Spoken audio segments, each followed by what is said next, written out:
Bonjour à tous, j'espère que vous allez bien.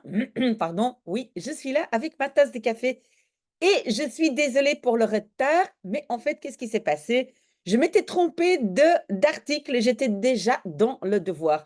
Donc voilà, j'ai dû recommencer et donc on parle encore d'inflation, mais il y a des personnes qui m'ont demandé d'une fois changer de sujet, donc le devoir sera différent, mais ça c'est à voir plus tard. Donc on parle de l'inflation qui apparemment a diminué. Gedaald, vous voyez ici le lien, vous pouvez lire l'article et j'insiste, n'essayez pas de mémoriser tous les mots, vous le savez. L'article est très très court, hein, donc ça va aller très vite. C'est bien parce qu'on est tous en congé, ou non, on n'est peut-être pas tous en congé, mais c'est l'été et on profite quand même un tout petit peu parce qu'on est dimanche. Donc, l'inflation is gedaald, donc a diminué, dalen, et voilà, pour la première fois en mois, mais reste très heel hoog. Je pense que je l'ai marqué un peu plus loin.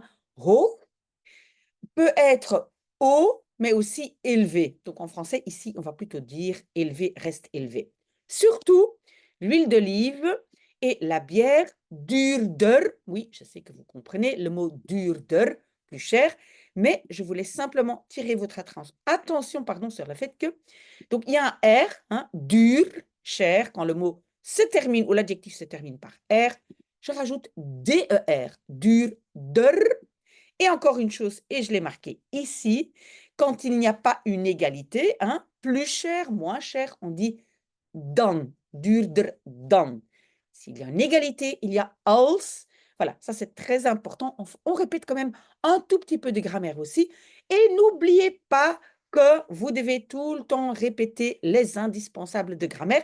Et d'ailleurs, je mets le lien ici en dessous de la vidéo. D'accord? Désolé. Donc, gedaald, oui, c'est baisser ou diminuer, hein, l'inflation, baisser, diminuer. Et puis duurder, je viens de l'expliquer. L'inflation, attendez comme ça, oui. L'inflation, c'est donc le chiffre qui aangeeft, aangeven, c'est indiquer. Voilà, je pense qu'entre-temps, on l'a déjà eu plusieurs fois. Indique, et ça c'est intéressant en néerlandais. Hoe snel, en fait, on aurait pu mettre aan welke snelheid le prix augmente dans notre pays. En français, on dirait plutôt à quelle vitesse, mais en néerlandais, ce hoe, je pense qu'un jour je devrais faire une vidéo là-dessus parce que c'est une autre façon de le dire.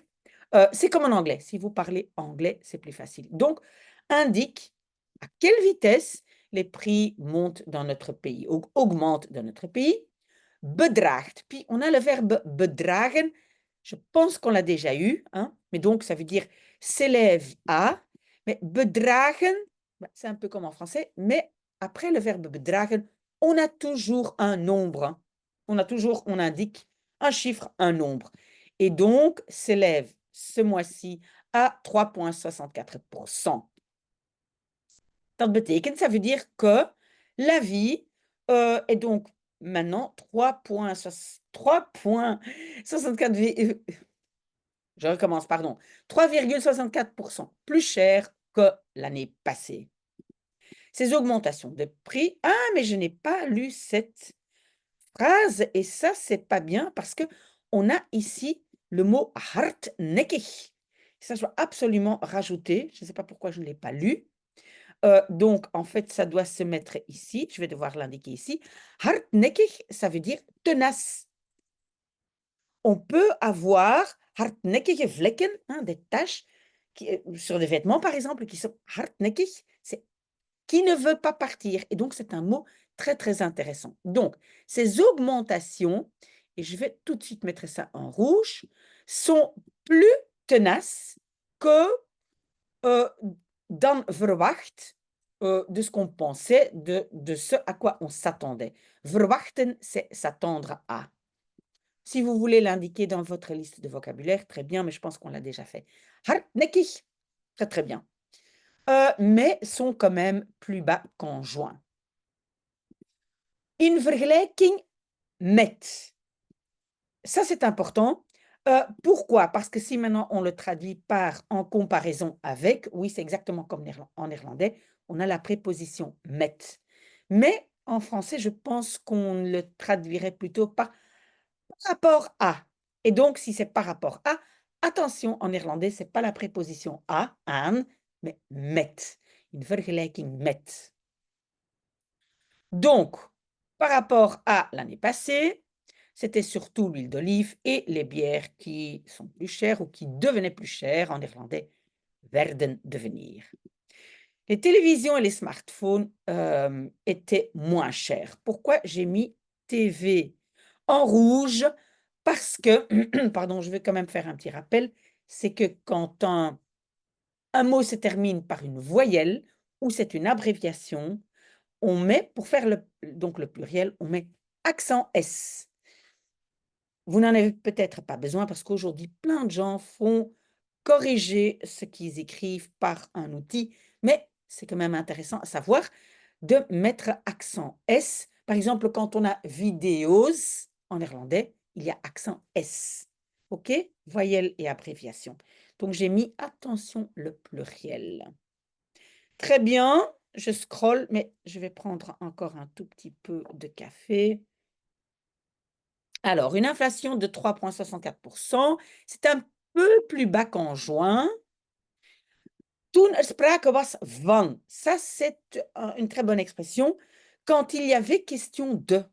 Être question de, sprake zijn van.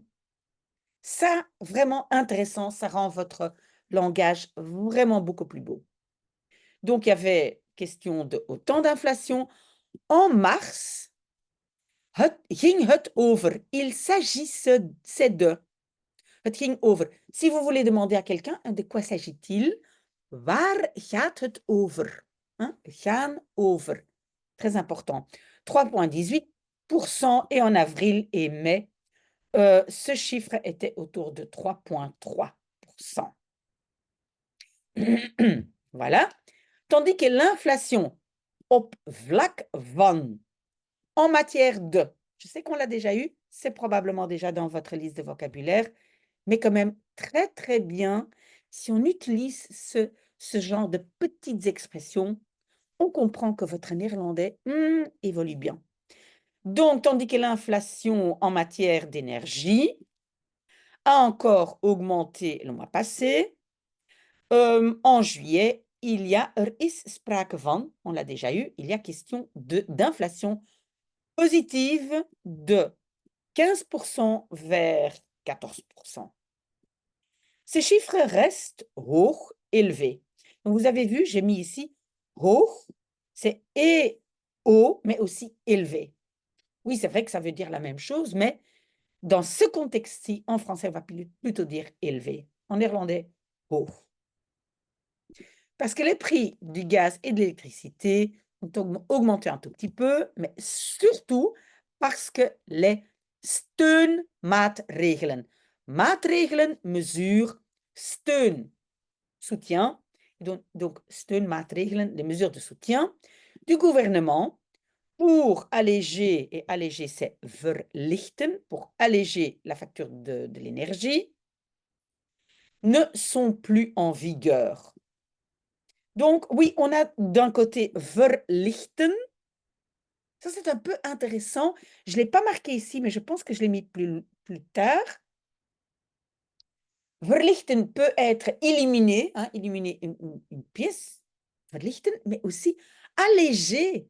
Licht, c'est aussi léger, le contraire de zwaar, lourd. Ça, c'est assez intéressant. Et donc, oui, on avait déjà vu avant être en vigueur, van kracht zijn. Kracht, c'est la vigueur. Comme l'année passée. J'espère que c'est clair. Si vous avez des questions, n'hésitez pas à me poser des questions. Je suis là toute la journée pour répondre à ce que vous avez comme question. D'accord? Donc, l'inflation pour, vous dites, la nourriture. Donc, inclusif, hein, inclusif aussi inclut les boissons alcoolisées. Steeg, ça vient de stijgen, augmentait. Daarentegen, mais ça, je pense que je l'ai mis plus loin, parce que daarentegen, même si on l'a eu, c'est en revanche. Ça, c'est très joli aussi. En revanche, Licht. Et ici, j'ai indiqué Licht, c'est quoi? C'est et la lumière et léger ou légèrement. Donc, vous le voyez, parfois, un mot a 2 connotations qui sont quand même les connotations sont quand même assez différentes, d'accord? Lumière et léger, même si quelque part, c'est connecté. De 0,31 vers 0,54. In vergelijking met, oui, on l'a déjà eu, en par rapport à ou en comparaison avec l'année passée, surtout l'huile d'olive et les bières, le verbe c'est werden, devenait plus cher. Ça, c'est pas trop difficile.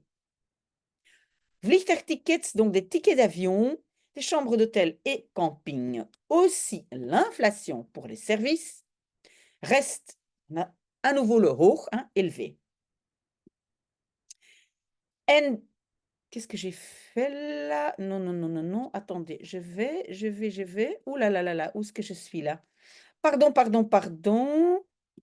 Oui, je vais comme ça retourner. OK. Oui, voilà, OK. Pardon, pardon, pardon. Donc, dat heeft vooral te maken met c'est dû à ou ça a quelque chose à voir avec. Ça, c'est ce qui est marqué presque textuellement. Cela a quelque chose non, cela a à faire avec. Mais ça, c'est une bonne expression. C'est dû à. OK? Donc l'inflation des services reste élevée, mais ça a quelque chose à voir, c'est dû à de hoge loonkosten, donc les frais de salaire, loon, salaire élevé. Quelques augmentations de prix en juillet avaient donc hadden betrekking op. Donc c'est le verbe hebben, hein, betrekking hebben op, ça veut dire concerner. Donc concernait les tickets d'avion, les chambres d'hôtel, des villages de vacances et les campings. Pour les tickets d'avion, ging het om. Het ging om, ça nous avons déjà vu aussi. Donc il s'agissait de une augmentation de presque 40%. Les restaurants et cafés sont un tout petit peu plus chers, sont devenus, geworden, un tout petit peu plus chers, autant que le gaz, du tabac, les carburants. En oui, pakketreizen. Pardon, je ne sais pas si vous savez ce que c'est, pakketreizen. Sont des all-in, comme on dit, on utilise le mot en anglais. Les all-in, hein, tout inclus dans le voyage. En néerlandais, on dit aussi all-in ou bien pakketreizen. Si ça, c'est un... oh, pardon, pardon. Un peu de café. Merci, pardon. Si ce mot vous intéresse, vous l'indiquez. On a déjà presque fini, hein, parce que, vous voyez, c'est pas long. Dernier morceau déjà, c'était très court aujourd'hui. Donc, des voyages à l'étranger, après la correction de saison, c'est voilà, ils adaptent un peu les prix, mais ça, je ne sais pas exactement. Et les city trips avaient daarentegen. Vous voyez, ici, je l'ai marqué. En revanche, et ça, c'est aussi très, très important. Daarentegen. Donc, un effet verlagend, diminuant, descendant sur le chiffre de l'index, le taux d'index. De kerninflatie, c'est l'inflation de base. Mais le mot kern est un mot très important en néerlandais. On l'utilise souvent. C'est vraiment le noyau, l'essentiel de quelque chose, le centre, hein, quand on veut dire l'essentiel du problème, de kern van het probleem. Donc le mot kern, je pense que c'est nouveau, vous devez le noter. C'est le mot d'aujourd'hui, hein. On va toujours choisir un mot. Le mot du dimanche d'aujourd'hui, c'est kern. Qui ne tient pas compte de, tenir compte de, rekening houden met. Je pense que ce n'est pas très, très différent de français, mais donc ça, c'est l'expression néerlandaise. Ne tient pas compte de l'évolution des prix, des produits d'énergie. Et puis j'ai un mot, je ne sais pas si il vous intéresse, mais c'est quand même pas mal. onbewerkte voedingsmiddelen. Donc, middelen, c'est des produits alimentaires, hein, voedingsalimentaires, onbewerkt, non transformés. On parle beaucoup de ça aujourd'hui et je dois dire que moi, chez moi, dans ma façon de manger, c'est en fait, c'est la règle principale, c'est je n'utilise quasiment pas de onbewerkte voedingsmiddelen. Mais donc, cette inflation a augmenté, gestegen, ça vient de stijgen, légèrement. Vous voyez, on a de nouveau licht. Licht ici, ce n'est pas lumière, c'est légèrement. Donc, hein, cette inflation s'élève maintenant, et comme je l'avais dit, hein, bedragen, c'est s'élever à, c'est toujours un nombre qui suit, c'est 3,04% contre 2,97% en juin. Voilà, nous avons déjà fini. Ce n'était pas très, très long, mais j'ai eu un peu de retard, voilà, parce que je m'étais trompée. Mais en tout cas, merci d'avoir été là. Ne vous surchargez pas, ça c'est le message. Ne mettez pas 30 mots à étudier ou à utiliser. Non, choisissez plutôt 2-3 mots qui sont intéressants, dont vous dites, ah, mais ça, si j'utilise ça, on va dire, mais quel beau néerlandais. Voilà, très, très bon dimanche à vous. À bientôt.